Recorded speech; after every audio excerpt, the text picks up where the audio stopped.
ধূমপান স্বাস্থ্যের পক্ষে ক্ষতিকারক, মদ্যপান স্বাস্থ্যের পক্ষে ক্ষতিকারক।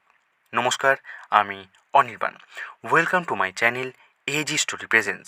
অশরীরী ও রহস্যজনক কিছু কথার এই চ্যানেলে আপনাদের সকলকে সুস্বাগতম। আজকের এই গল্প গ্যারস্টিন প্লেসে সাহেবের ভূত। লেখকের নাম বীরেন্দ্রকৃষ্ণ ভদ্র। আজকের এই গল্পটি সম্পূর্ণভাবে একটি সত্য ঘটনা অবলম্বনকারী গল্প। তবে আর বেশি দেরি না করে গল্পে প্রবেশ করা যাক। 1927 সাল 24শে আগস্ট কলকাতা বেতার স্টেশন ব্যবসায়িক ভিত্তিতে ইন্ডিয়ান ব্রডকাস্টিং কোম্পানি গ্যারস্টিন প্লেসের একটি বাড়িতে প্রথম বেতার স্টেশন গড়ে তোলেন। প্রকৃতপক্ষে আমরা মুষ্টিমেয় কয়েকজন বাঙালি ভারতীয় অনুষ্ঠানগুলি চালাতাম, বাকি সবই ইউরোপীয়। এক প্রকার বলতে গেলে লাল মুখো সাহেব। এই গ্যারস্টিন প্লেসে যে বাড়িটি ছিল তার দোতলা ও তিনতলাটি আমরাই ব্যবহার করতাম। তার একতলায় একটি সাহেবী দোকান, বিলেতি সুধারস পাইকারি হিসেবে ওরা চালান দিত। সেটি একটি অফিস মাত্র। 5টার পর থেকে অফিস বন্ধ হয়ে যেত। কয়েক বছর পরে অবশ্য সেই কোম্পানিও ওখান থেকে চলে গেল। আমরা একতলাও পেয়ে গেলাম। গ্যারস্টিন প্লেসের এই বাড়িটি ছিল খুবই নির্জন, সাহেবী কায়দার বাড়ি। আশেপাশে কোনো গোলমাল ছিল না। একতলা থেকে তিনতলা পর্যন্ত একটি কাঠের চকচকে সিঁড়ি ওপরে উঠে গেছে, পাছে শব্দ হয় তার জন্য। ম্যাটিং দেওয়া ছিল সিঁড়িটায়। সকলকে সন্তর্পণে উঠতে হতো। লোক আসত বটে, তবে সন্ধ্যার পর থেকে পুরোটাই নির্জন। ডালহৌসির সব অফিস বন্ধ। আমাদের পেছন দিকে সেন্ট জর্জ গির্জের বিরাট উদ্যান, তার মধ্যে একটি স্থান সমাধিস্থল। বেতার স্টেশনের দোতলার পেছন দিকে একটি বারান্দা ঘেরা বিরাট ছাদ। রবিবার সন্ধ্যায় চার্চে অর্গান বেজে উঠত।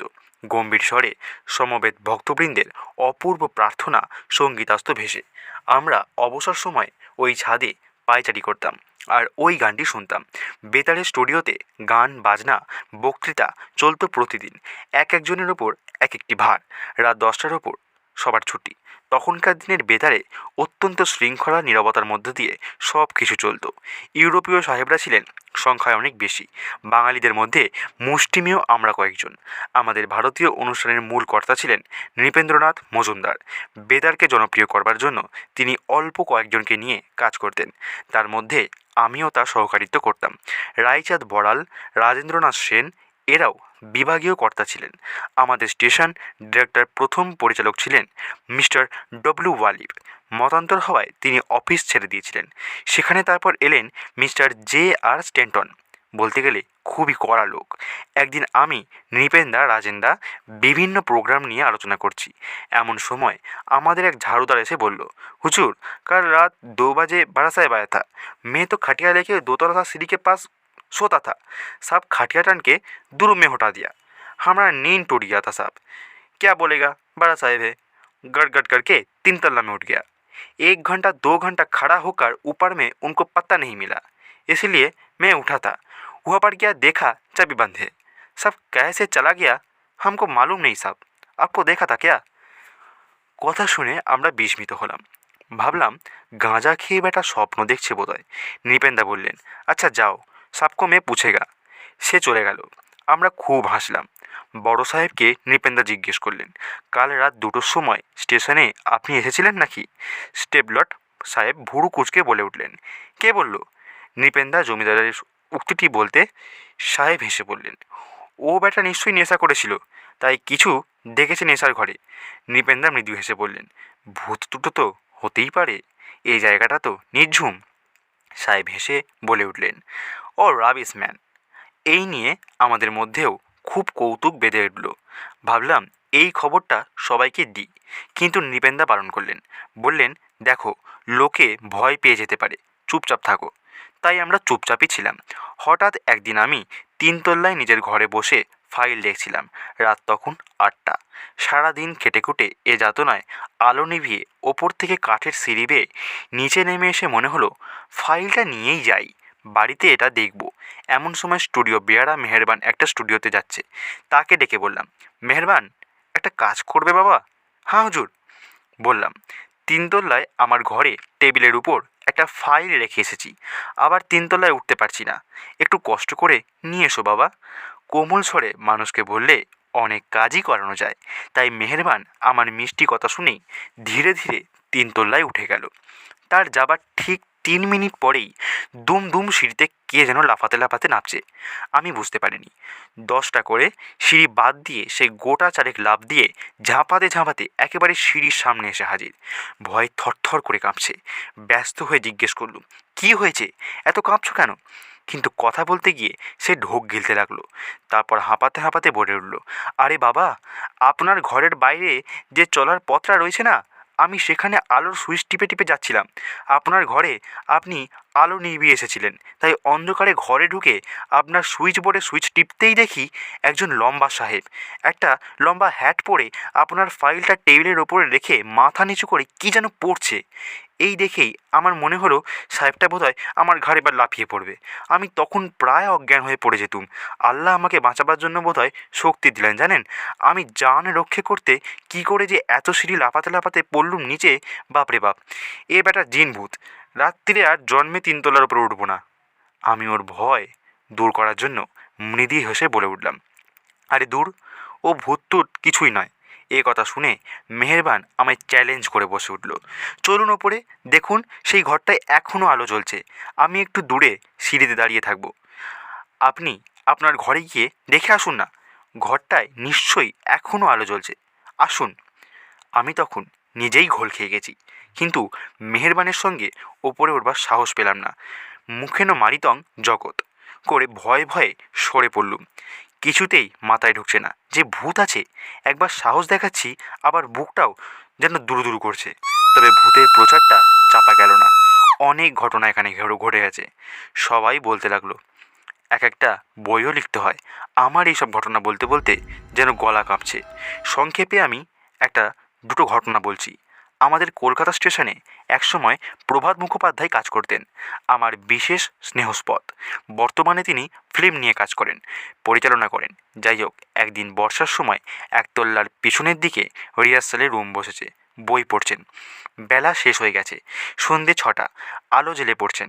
আমাদের গ্যারস্টন প্লেসের পেছন দিকে সেই গির্জে, আর আমাদের ঘরের পেছনটায় রেলিং দেওয়া জানলা, তারের জাল বসানো, বাইরে বাগান দিয়ে যাতে কেউ না ঢুকতে পারে তার ব্যবস্থা আছে। প্রভাত কুমার বই পড়তে পড়তে বাগানের দিকে মুখ তুলে একবার চেয়েছেন। সেই সময় দেখতে পেলেন এক দীর্ঘদেহী সাহেব, মাথায় টপ হ্যাট। আগেকার দিনে বড় বড় সাহেবরা ওই কালো লম্বা হ্যাট মাথায় পড়ে যেতেন। সেইটে পরে ঘরের দিকে বর্ষার জল মাথায় নিয়ে জানালার কাছে গেলেন। সাহেবকে দেখেই তিনি দরজার দিকে এগোবেন কিনা ভাবছেন।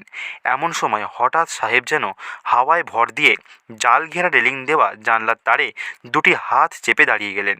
প্রভাত কোনো রকমে ধীরে ধীরে পিছিয়ে দরজাটা খুলতেই সাহেব ভূত ঘরের মধ্যে ঢুকে হাতছানি দিয়ে কী যেন বলতে এলেন। প্রভাত তার বলার অপেক্ষা না করেই জ্ঞানহারা হয়ে দরজাটা খুলেই দ্রুত করিডোর পেরিয়ে একেবারে একতলা স্টুডিওর সামনে অজ্ঞান হয়ে পড়ে গেলেন। তারপর তিনি আর একতলার ঘরে কখনো একা দাঁড়াতেন না। ছোটোখাটো অনেক ঘটনা ঘটেছে, তবু আমার পূর্ণ বিশ্বাস হয়নি যে ভূত আছে। সব ঘটনা বলতে গেলে অনেক ঘটনা তাহলে হয়, বলতে সেটা সম্ভবপর নয়। একটা যে উপন্যাস হয়ে যাবে। আর একটা ঘটনা বলছি। একজন ঘোষক রাত্রে ইউরোপীয় প্রোগ্রামে রেকর্ড বাজাতো। দোতলায় একটা ঘর ছিল, লম্বা করিডোর দিয়ে স্টুডিওতে ঢুকতে হয়। নিচে থেকে প্রয়োজনীয় রেকর্ড নিয়ে স্টুডিওতে ঘোষকরা যাবে। 3টি ঘর আছে, একটা খালি করে আর্টিস্টকরা বিশ্রাম নিতে পারে। একটা গোল টেবিল ঘিরে 4টে চেয়ার বসিয়ে যা বসার জায়গা। কাঁচের আড়াল সব স্টুডিওতে। ঘোষক যন্ত্র চালাতো একটা স্টুডিওতে বসে, সব দিকটা দেখতে পারতো। তার হাতেই স্টুডিওর চাবিকাঠি। রাত 9টা বাজে। নিচে স্টুডিওগুলিতে গান বাজনা চলছে, ওপরটা পুরোটাই নিস্তব্ধ। স্টুডিওর পরিচালকরা একটা কাজ করে, আর স্টুডিও যখন চলছে তখন কয়েকজন সরকারি ব্যবস্থাপক দেখাশোনা করে। আর্টিস্টদের সুবিধা অসুবিধা, ঘোষকদের অভিযোগ অনুযোগ সব শুনে ব্যবস্থা করে দেয় ব্যবস্থাপকরা। আমি সেই রাত্রে রাত 10টার সময় নিচে মিস্টার দাশগুপ্তর সঙ্গে গল্প করছি। হঠাৎ দোতলার একটা স্টুডিও থেকে টেলিফোন বেজে উঠল। দাশগুপ্ত জিজ্ঞাসা করলেন, কী চাইছো? একটি কম্পিত কণ্ঠস্বর শোনা গেল, শিগগির আসুন। দাশগুপ্ত বললেন, বীরেন্দা, আপনি একটু বসুন তো। ঘোষক ব্যানার্জি বোধহয় কিছু সাংঘাতিক মূর্তি দেখেছে। আপনি চলে যাবেন না যেন। ফাইল কন্ট্রাক্ট চেক পড়ে আছে, এই বাক্সে দেখবেন। বলেই সে উপরে চলে গেল। আমি শেষ পর্যন্ত বসেই রইলুম। ঘর্মাক্ত কলবরে ঘোষক ব্যানার্জি ও দাশগুপ্ত নেমে এলো। সে যে ঘটনা বলল তা অবিশ্বাস্য বলে মনে হবে। আমি আগেই বলছি, চার্চের দিকে একটা বিরাট ছাদ আছে, তারপরেই একটা ঘর, সেটায় আর্টিস্টদের বিশ্রাম নেওয়ার জায়গা। সেই টেবিলের চতুর্দিকে চেয়ার থাকে। ব্যানার্জি স্টুডিওর দিক ঠিক সামনাসামনি একটা রুদ্ধদ্বার স্টুডিও, একেবারে সামনাসামনি। মধ্যস্থলে বিশ্রাম কক্ষ। ব্যানার্জি সিগারেট ধরিয়ে বগলে চেপে নিয়ে বলছে, কতগুলি বড় রেকর্ড ওই দিনে রাত্রে বাজবে। মুখে সিগারেটের শেষ টানটি সেরে সেটা ছাদে ছুঁড়ে ফেলে দিয়ে তার স্টুডিওতে ঢুকতে যাবে। সেই সময় হঠাৎ সে ফিরতেই দেখল সেই গোল টেবিলটার একটা চেয়ার চরকির মতো রাউন্ড দিয়ে স্টুডিওর বিপরীত দিকের দরজায় উঁচু হয়ে দাঁড়িয়ে রইল। ওদিকে টাইম হয়ে গেছে। তৎক্ষণাৎ সে কোনো মতে কাঁপতে কাঁপতে কথাগুলো শেষ করে রেকর্ডটা ডিস্কের ওপর চালিয়ে দিল। রেকর্ড বাজতে লাগলো। এরই ফাঁকে স্টুডিওর সঙ্গে নিচের অফিসে ফোন করা যায়। তখনই ফোন তুলে সে দাশগুপ্ত ডাকলো। দাশগুপ্ত আমাকে রেখে ছুটে চলে গেল সেই নির্জন দোতলায়, স্তব্ধ স্টুডিওর মধ্যে। ব্যানার্জি তখন শীতকালেও ঘেমে নিয়ে গেছে। কি করে তার চোখের সামনে এক অদৃশ্য ভূত চেয়ারটা টেনে বিপরীত স্টুডিওর দরজায় উঁচু করে ঠেকিয়ে দিয়ে চলে গেল, তার নমুনাও সে ইঙ্গিত করে জানিয়ে দিল। দাশগুপ্ত দেখলে সত্যিই তো আশ্চর্য কাণ্ড। আমিও দেখে এলাম ভূতের কাণ্ড কারখানা, তবুও কিছুতেই ভূতের অস্তিত্ব বুঝতে পারলাম না। তারও কিছু পরে বেতারের একজন বিশিষ্ট গিটারবাদক অমিয় অধিকারীর যে দুর্গতি ঘটেছিল সেটাও অভিনব। বড় বড় গায়ক গায়িকাদের সঙ্গে সে গিটার বাজাতো।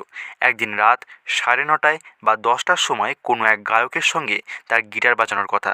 আমাদের নিজে রিহার্সাল রুম ছিল যেখানে, সেখানে প্রভাত মুখোপাধ্যায় ভূত দেখে ভয়ে মূর্ছা গিয়েছিল। যেভাবে তার চেয়েও বেশি কাণ্ড ঘটেছিল তার জীবনে। গাইয়ে বাজিয়েদের জন্য একটা রুটিন টাঙিয়ে দেওয়া হতো রিহার্সাল রুমের কাছে। অমিও রাত 9টার সময় একা সেইখানে বোর্ডে তার বাজনা কখন কার সঙ্গে বাজাতে হবে সেইটা দেখতে গেছে।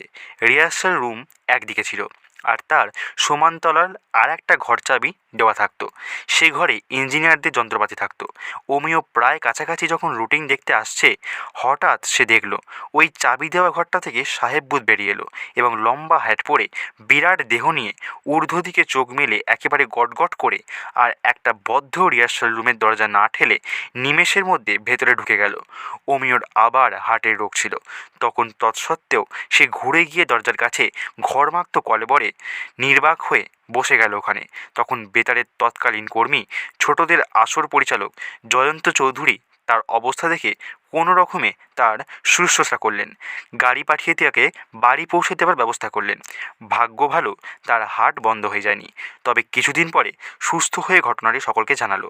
সেদিন থেকে আমার বিশ্বাস হলো যে হ্যাঁ, ভূত আছে, নিশ্চয়ই আছে। এরা কেউ মিথ্যে বলেনি, ছায়ার মধ্যে দেখেনি, একেবারে চর্মকক্ষে ভূতের কয়া দেখেছে।